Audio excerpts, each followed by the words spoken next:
माता दी। ओम साई काल का सभी को जय माता दी। गुरु माँ, मैं जय माँ भद्रकाली कालका माँ की बेटी बिलंदपुर दरबार से। कैसे हो भाई सभी लाडले लाडलियों।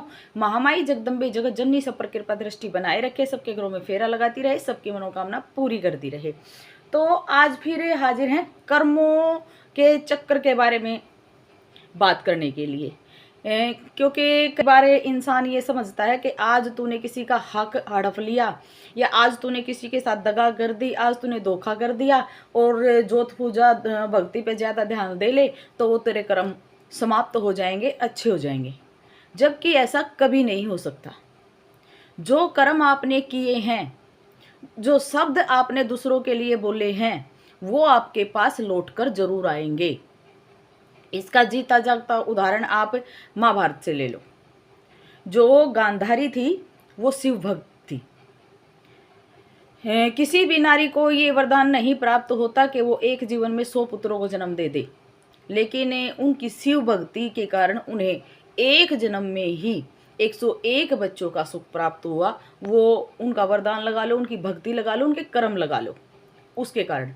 लेकिन एक समय ऐसा आया कि जो उसके बच्चे थे उनके मन में ईर्ष्या, द्वेष, कर्मकांड इतने मतलब उनके बिगड़ते चले गए, अहंकार, घमंड, और पांडवों के जो पुत्र थे उनको बर्बाद करने की एक उनके अंदर ललक बढ़ती ही चली गई कि इनको कैसे बर्बाद किया जाए, इनका हक कैसे हड़पा जाए, इनके साथ धोखा कैसे किया जाए।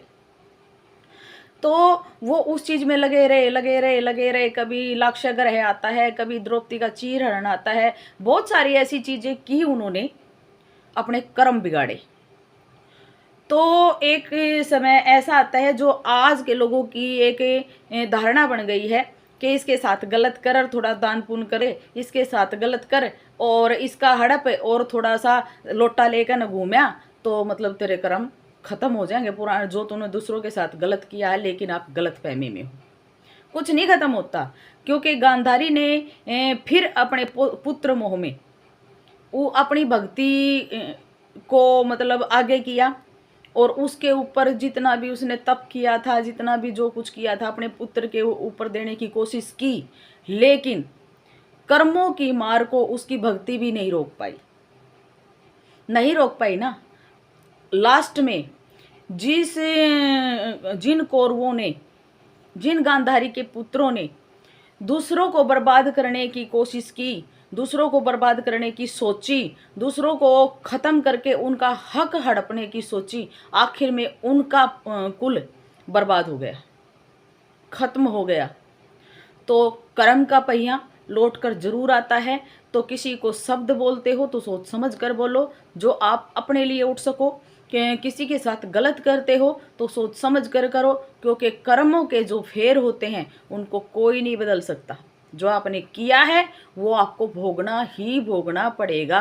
क्योंकि आप कितने भी सियाणे बन लो, कितने भी चालाक बन लो, लेकिन जो ऊपर वाले का सीसीटीवी कैमरा है वो हमेशा ऑन रहता है। आपकी चालाकियाँ, आपकी जो ये आप आगे से आगे कहानियाँ बनाते हो उसके सामने नहीं चलेंगी। जय माता दी।